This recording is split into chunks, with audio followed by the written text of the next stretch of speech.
Tiga orang yang merupakan putra khalifah itu saling bertikai, meskipun hadis ini diperdebatkan oleh para ulama. Tiga orang yang merupakan putra khalifah itu saling bertikai memperebutkan harta kekayaan dan kekuasaan.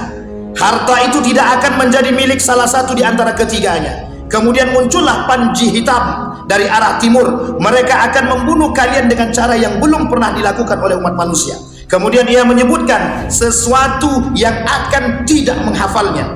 Kemudian Nabi berkata, jika kalian melihatnya maka berbaiatlah walaupun dengan cara merangkak di atas salju. Ia adalah Khalifah Allah Al-Mahdi. Bapak Ibu sekalian yang berbahagia, oleh sebagian ulama mencoba melihat fenomena ini. Salah satu fenomena ini yang mereka lihat adalah pada kerajaan Saudi Arabia. Kenapa demikian? Karena di tengah arus liberalisme dan sekulerisme yang masuk kepada Saudi Arabia hari ini, itu sungguh sangat menakutkan. Ketika proyek-proyek yang dibangun oleh Muhammad bin Salman itu justru mengajak atau mengantar untuk jauh daripada Allah. Kita lihat. Kemudian wa yumsi kafiran wa yusbih wa yumsi mu'minan wa yumsi kafiran.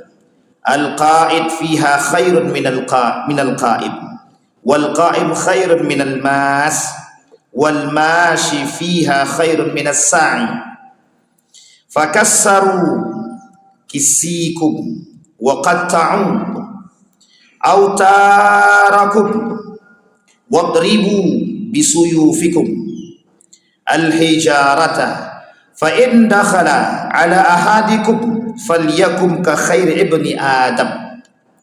Kata Nabi, sesungguhnya menjelang datangnya hari kiamat akan bermunculan fitnah-fitnah, dan fitnah-fitnah yang besar bagi umat muslim.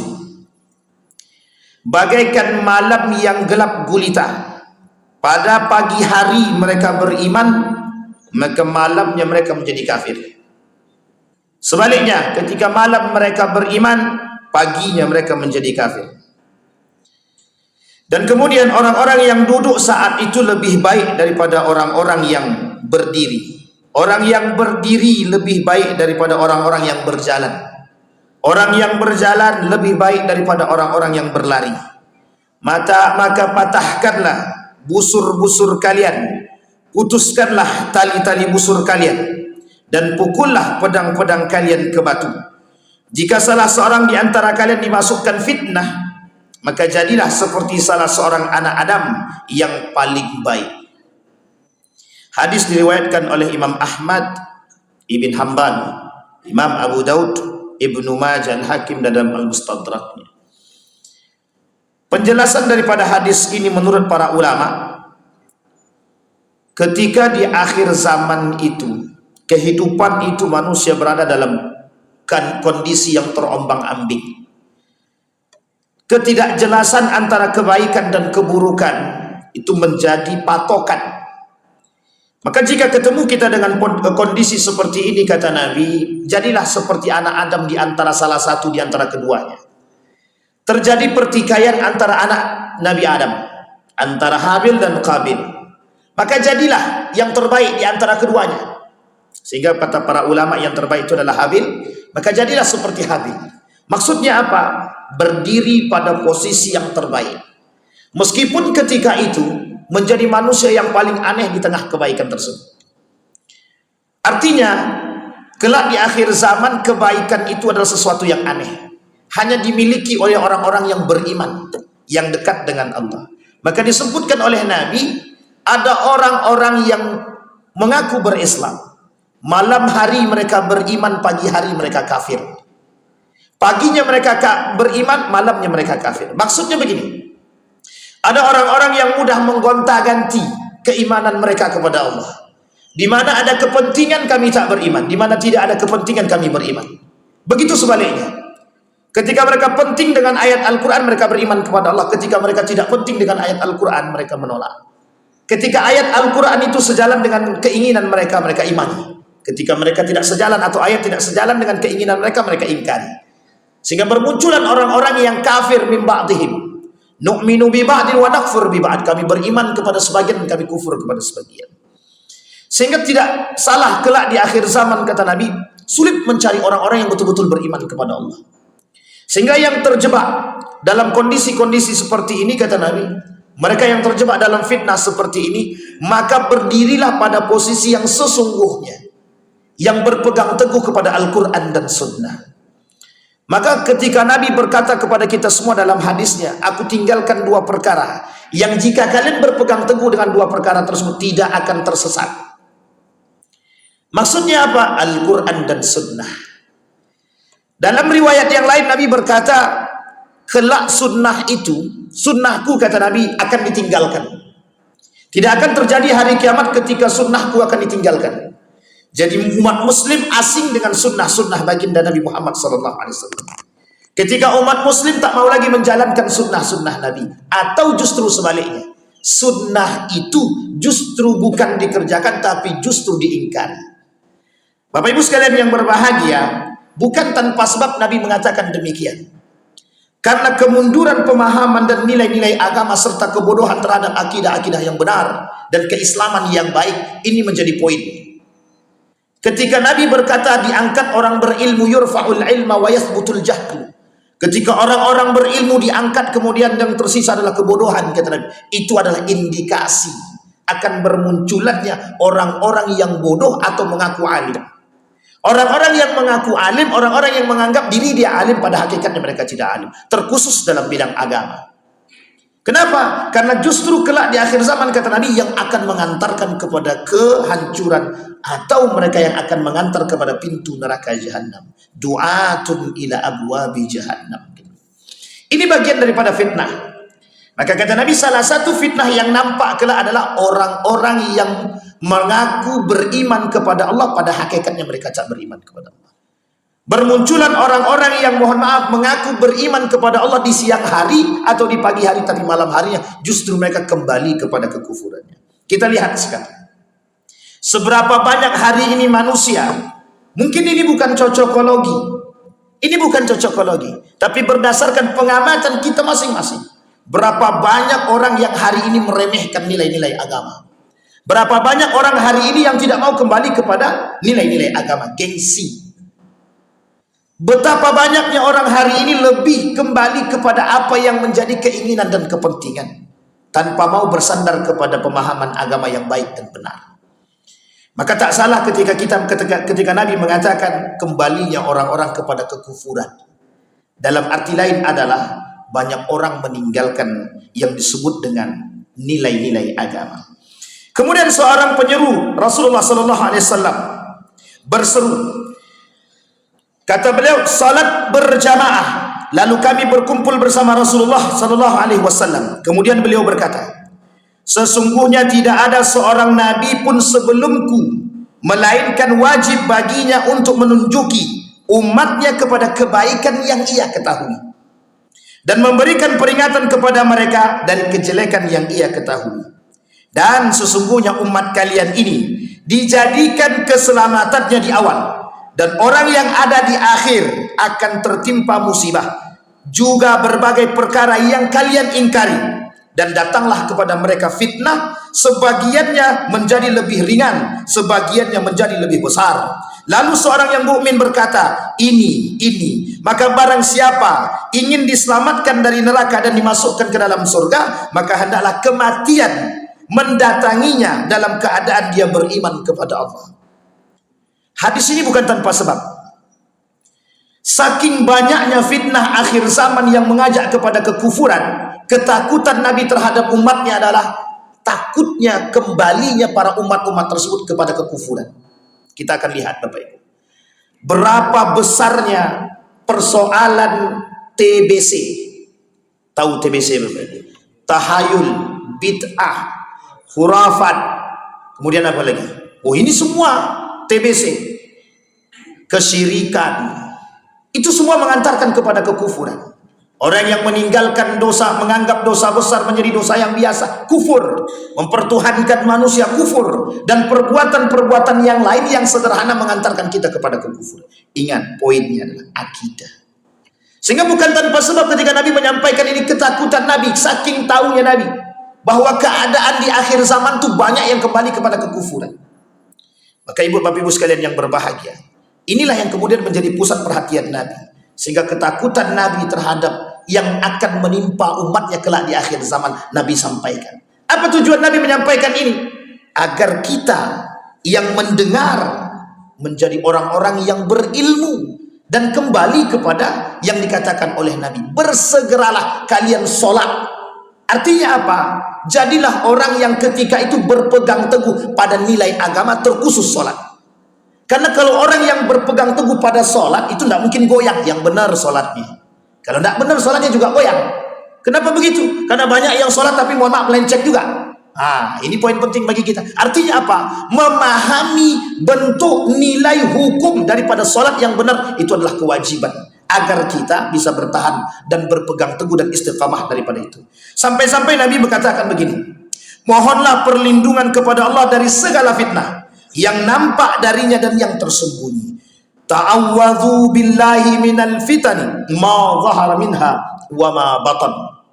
Maka mintalah kepada Allah, takutlah kepada Allah, dan memohon kepada Allah agar Allah menjauhkan kita daripada fitnah-fitnah kelak yang terjadi di akhir zaman. Bapak Ibu sekalian yang berbahagia, kalau kita merujuk kepada pemahaman tentang fitnah-fitnah akhir zaman hari ini, Bapak Ibu, apa yang dikatakan Nabi mulai terbukti sedikit demi sedikit. Ini bukan cocokologi. Kenapa? Karena pengamatan keadaan.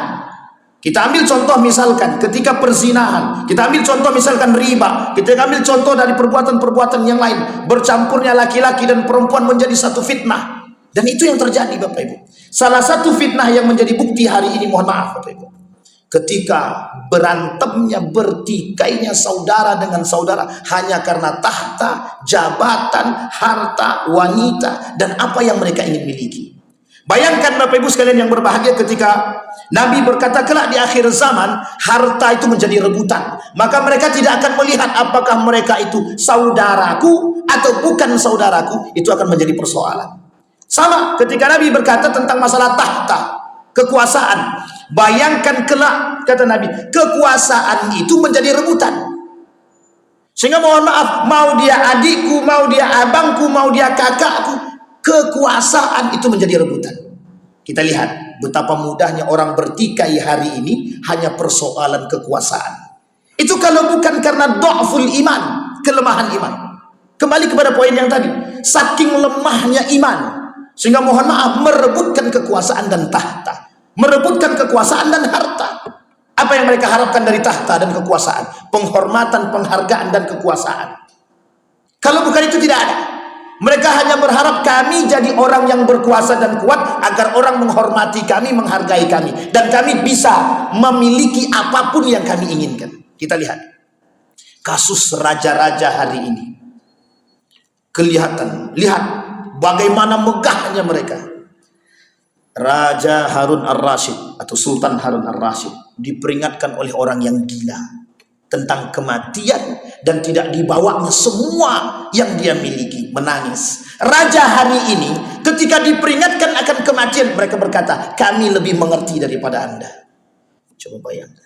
Maka Bapak Ibu sekalian yang berbahagia, salah satu yang nampak hari ini adalah, yang menjadi sorotan kita hari ini adalah kerajaan-kerajaan yang berdiri tegak di tengah, mohon maaf, umat muslim hari ini. Berapa banyak kerajaan-kerajaan negara yang dengan kerajaannya kaya. Kita lihat Saudi Arabia, kemudian Brunei Darussalam, kemudian kerajaan-kerajaan yang lain, Qatar. Semua memiliki kekayaan yang melimpah. Mohon maaf, tidak bisa kita berbicara di situ tentang rasis. Oh, yang kaya harus berbaur dengan yang miskin, yang miskin harus berbaur dengan yang kaya. Tidak, yang kaya akan mencolok akan kekayaannya, yang miskin akan mencolok dengan kemiskinannya. Bayangkan ketika posisi di akhir zaman, kata Nabi, kekayaan menjadi salah satu harapan. Kekayaan menjadi satu harapan agar mereka dihormati. Kekuasaan akan diperebutkan agar mereka dihargai dan dihormati. Dan itu menjadi persoalan. Uniknya Nabi berkata, akan terjadi pertikaian di antara mereka. Akan terjadi pertikaian, perebutan kekuasaan, runtuhnya Daulah Umayyah, Daulah Abbasiyah, Daulah Utsmaniyah. Bukan tanpa sebab, bukan disebabkan oleh faktor eksternal seutuhnya, tapi juga disebabkan oleh faktor internal. Maka yang kita takutkan hari ini Bapak Ibu, Dari satu riwayat yang disampaikan oleh baginda Nabi Muhammad SAW. Apa kata Nabi? Di dalam hadisnya kata Nabi, yang artinya 3 orang yang merupakan putra khalifah itu saling bertikai. Meskipun hadis ini diperdebatkan oleh para ulama. 3 orang yang merupakan putra khalifah itu saling bertikai memperebutkan harta kekayaan dan kekuasaan. Harta itu tidak akan menjadi milik salah satu di antara ketiganya. Kemudian muncullah panji hitam dari arah timur. Mereka akan membunuh kalian dengan cara yang belum pernah dilakukan oleh umat manusia. Kemudian ia menyebutkan sesuatu yang akan tidak menghafalnya. Kemudian Nabi berkata, jika kalian melihatnya, maka berbaiatlah walaupun dengan cara merangkak di atas salju. Ia adalah Khalifah Allah Al-Mahdi. Bapak Ibu sekalian yang berbahagia, oleh sebagian ulama mencoba melihat fenomena ini. Salah satu fenomena ini yang mereka lihat adalah pada kerajaan Saudi Arabia. Kenapa demikian? Karena di tengah arus liberalisme dan sekulerisme yang masuk kepada Saudi Arabia hari ini, itu sungguh sangat menakutkan. Ketika proyek-proyek yang dibangun oleh Muhammad bin Salman itu justru mengajak atau mengantar untuk jauh daripada Allah. Kita lihat, ketika perempuan diberikan kebebasan, ketika mohon maaf fitnah-fitnah yang terjadi di Saudi Arabia, mereka buat replika Ka'bah, berjoget, kemudian ada studio-studio, ada tempat perjudian dan lain sebagainya di Saudi Arabia. Bukan, ini kita tidak sedang menjelekkan Saudi Arabia, tapi kita sedang melihat fenomena yang terjadi di sana. Artinya apa? Ini sistem kekerajaan. Artinya apa? Bisakah kita mengambil poin atau pelajaran daripada demikian? Kalau kita merujuk kepada hadis Nabi, oleh sebagian ulama mengatakan ini bagian daripada fitnah. Bayangkan, tidak usah terlalu jauh. Harta warisan yang ditinggalkan mampu membuat orang bertikai. Apalagi begitu banyak harta yang ditinggalkan oleh raja. Raja merasa memiliki segalanya, maka orang wajar berebut untuk mendapatkan kekuasaan. Sehingga dalam poin ini Bapak Ibu, banyak orang-orang yang kemudian mencoba spekulatif, berspekulasi terhadap kerajaan Saudi hari ini. Kata mereka, jika meninggal Raja Salman, maka akan terjadi pertikaian yang besar di antara para saudara. Oleh para sebagian ulama mengatakan hadis ini tidak bisa dipegang. Ada yang mengatakan hadis ini mungkar, tertolak. Tapi ada yang mengatakan hadis ini dhaif. Oleh Ibnul Qayyim Al-Jauziyah, hadis yang dhaif dan lemah bisa diambil sebagai motivasi, tapi tidak bisa diambil sebagai alasan. Memang sebagian golongan menolak mentah-mentah hadis dhaif, dhaif jiddan, lemah banget, dan kemudian hadis palsu. Mereka tidak bisa menerima hadis tersebut. Tapi sebagian yang lagi itu mengatakan boleh hadis dhaif atau hadis lemah itu diambil manfaat, faidah serta motivasi. Tujuannya apa? Untuk melihat. Tujuannya apa? Agar mendapat keberkahan. Tapi Bapak Ibu sekalian yang berbahagia, terlepas daripada pertikaian hadis ini dhaif atau dhaif banget atau mungkar, kita lihat fakta daripada apa yang terjadi hari ini. Perebutan kekuasaan di Saudi Arabia itu menjadi poin dan begitu diseriusi oleh para pengamat politik hari ini. Bisa kita lihat betapa perang dingin antara, mohon maaf, mereka di dalam untuk merebutkan kekuasaan. Karena mohon maaf, setelah ini itu akan menjadi pelajaran bagi mereka. Ketika Raja Salman masih hidup, bayangkan arus liberalisme dan sekulerisme oleh Muhammad bin Salman begitu kencang masuk ke dalam. Sehingga mohon maaf, Bapak Ibu kalau datang berangkat umroh, itu mohon maaf, perempuan sudah banyak pakai celana lepis. Itu orang asli Arab. Dan ini nyata Pak. Dan sekarang itu boleh masuk untuk ziarah orang-orang non-muslim. Bisa masuk baik ke Mekah maupun ke Madinah. Ini bukan fitnah, karena kita melihat dengan mata kepala kita sendiri. Bayangkan, artinya apa? Ketika tanah suci sudah dimasuki oleh orang-orang yang tidak beriman kepada Allah, ini menjadi poin penting bagi kita dan perhatian kita. Artinya kedekatan hari kiamat semakin nampak. Bapak Ibu sekalian yang berbahagia, terlepas daripada benar atau salahnya hadis tersebut, terlepas daripada anggap hadis ini palsu, anggaplah hadis ini palsu, tapi kita lihat fenomena, kita melihat fenomena betapa dulunya Mekah dan Madinah diharamkan bagi non-muslim. Ada sebab pada masa Daulah Abbasiyah diusir semua orang kafir masuk ke dalam Mekah dan Madinah. Tidak boleh masuk, tidak boleh tinggal di situ. Bukan tanpa sebab, karena orang ketika itu mohon maaf dari kalangan Yahudi dan Nasrani, kerjaannya bikin rusuh dan rusak. Termasuk orang-orang munafik yang berada di kalangan umat muslim ketika itu. diusir, dihabisi, sampai mereka lari tunggang langgang. Tapi hari ini fitnah itu akan muncul dari arah timur. Bisa dari timur tengah, bisa dari arah timurnya, bisa dari arah Irak, Kufah, Damaskus dan lain sebagainya, bisa juga datang daripada timur tengah itu sendiri. Artinya Bapak Ibu, kita lihat fenomena yang selanjutnya. Ketika minyak menjadi perebutan, dan itu akan menjadi perebutan negara antara satu negara dengan negara yang lain. Ini dalam kacamata politik, bukan dalam kacamata agama. Dalam kacamata politik, perebutan minyak hari ini, itu semua negara yang memiliki minyak akan menjadi negara terkaya. Saudi dulu negara hanya tandus saja. Sekarang dengan ditemukannya minyak, menjadi negara kaya raya. Tapi apa yang diinginkan oleh Muhammad bin Salman hari ini? Mereka mengatakan minyak akan habis dan tidak akan dijadikan pegangan untuk selanjutnya. Salah satu caranya yang akan dia buat adalah membangun pariwisata sebagus mungkin dan seindah mungkin. Sehingga yang diinginkan oleh dia bagaimana menarik turis-turis untuk datang ke negara Arab Saudi. Dan kemudian yang ketiga yang diinginkan oleh beliau, mereka ingin merubah kacamata. Eropanya Timur Tengah adalah Saudi Arabia. Artinya apa? Kalau mereka berbicara Eropanya Saudi Arabia, Eropanya Timur Tengah adalah Saudi Arabia, artinya apa?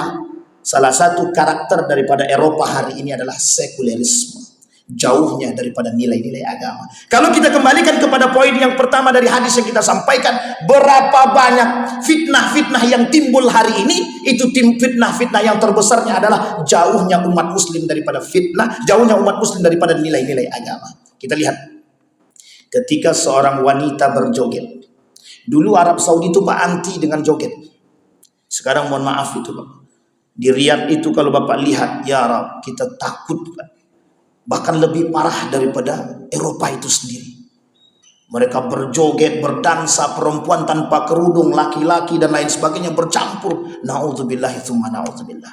Bahkan mohon maaf sudah mulai masuk pula bioskop. Itu biasa Pak Ustaz, cuman bioskop. Tempat judi sudah banyak masuk di sana. Meskipun tidak di Mekah dan Madinah, tapi di tempat-tempat yang lain daripada Saudi Arabia. Dulu ada satu tempat di Al-Ula itu tidak boleh ditempuh. Hari ini dibuka sebagai wisata. Dulu salah satu tempat di Saudi Arabia itu di Al-Ula namanya. Itu ada peninggalan tempat yang bersejarah. Salah satunya itu tempat ada orang-orang yang terlaknat pada masa dahulu. Oleh Nabi tidak boleh berkunjung ke situ. Hari ini dibuka. Siapapun boleh berkunjung. Mau muslim, non-muslim silahkan. Padahal dulu disampaikan oleh Nabi tidak boleh berkunjung tempat terlaknat tersebut. Itu ada di Saudi Arabia. Jarak 400 km daripada kota Madinah. Namanya Al-Ula. Bapak Ibu sekalian yang berbahagia. Dengan semakin meluasnya arus liberalisme dan sekulerisme yang merubah pola pikir masyarakat, yang mengajak kita untuk mohon maaf sedikit demi sedikit menjauh daripada nilai-nilai agama. Artinya begini. Ketika perempuan menjaga dengan baik kehormatannya, ketika perempuan menjaga dengan baik auratnya, muncul kebijakan-kebijakan untuk memberikan keleluasan kepada perempuan untuk mendapatkan haknya seperti dengan laki-laki. Padahal tidak ada sedikit pun Islam bertujuan untuk mengkerdilkan perempuan. Tapi lihat yang dikembangkan oleh konsep feminisme. Bagaimana perempuan hari ini itu sama seperti dengan laki-laki. Bahkan lebih parah lagi.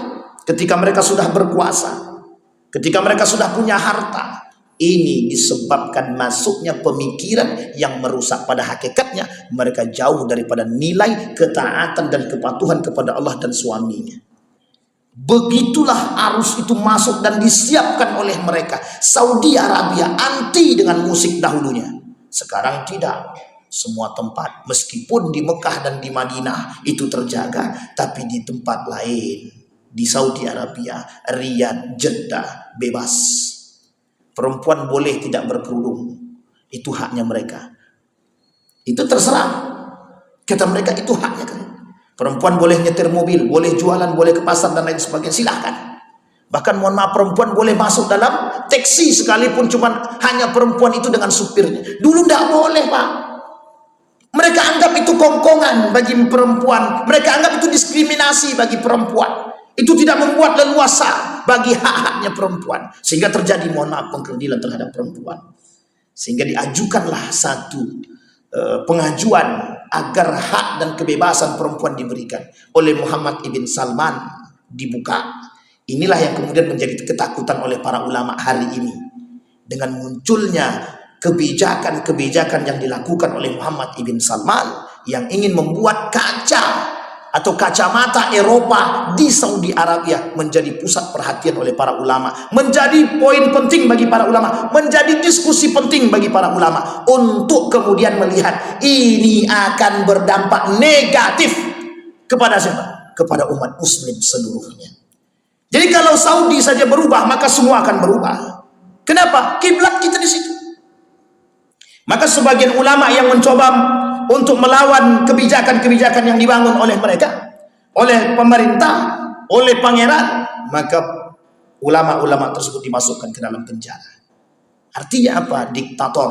Satu karakter, kata Nabi, kelak di akhir zaman akan muncul pemimpin yang diktator, kata Nabi. Mulkun adud. Dan itu sudah ditampakkan hari ini.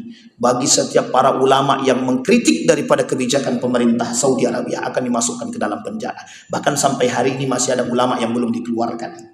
Bahkan sampai hari ini masih banyak buku-buku daripada para ulama yang tidak boleh terbit, termasuk Syekh Ana-Arifi, seorang ulama ketika itu yang mengkritik, dimasukkan pada tahun 2013 dan dikeluarkan pada tahun 2016. Artinya Bapak Ibu sekalian yang berbahagia, dari indikasi qita'un kaqita'il lail, kata Nabi, akan terjadi di akhir zaman itu kondisinya semua gelap. Artinya gelap di sini adalah semua akan melihat keburukan-keburukan itu berkembang di tengah umat muslim. Yang paginya beriman, malamnya berubah menjadi kafir. Artinya apa? Sama seperti yang tadi kita katakan. Untuk mendapatkan harta, kekuasaan dan lain sebagainya, pada hakikatnya yang haram bisa mereka halalkan, pada hakikatnya yang salah bisa mereka benarkan. Dan ini kebalikannya. Maka tak salah ketika Nabi berkata, jagalah. Apa yang harus dijaga? Dirimu. Apa yang harus kita jaga? Diri kita, ibadah kita. Berpegang teguhlah kepada nilai-nilai agama. Karena yang selamat, kata Nabi, yang berpegang teguh dengan nilai-nilai agama. Sekarang kita kembalikan kepada kondisi kita hari ini. Melihat di pada sekeliling kita, berapa banyak orang-orang yang mohon maaf.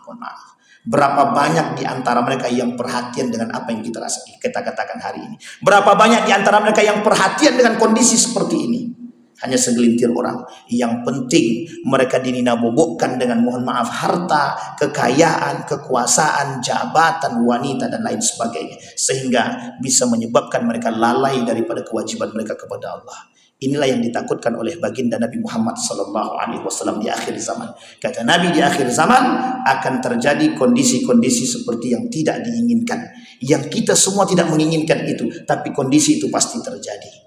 Mudah-mudahan bermanfaat, mudah-mudahan bisa menjadi perhatian bagi kita. Mudah-mudahan bisa memetik daripada kejadian-kejadian hari ini sebagai motivasi untuk kita semakin dekat dengan Allah dan kita terselamatkan daripada fitnah-fitnah tersebut. Yang dikatakan oleh Nabi dalam hadisnya, berpegang teguhlah, memohonlah kepada Allah agar terlepas daripada fitnah baik zahir maupun batin. Fa'tabiru ya ulil absar la'allakum tuflihun. Assalamualaikum warahmatullahi wabarakatuh.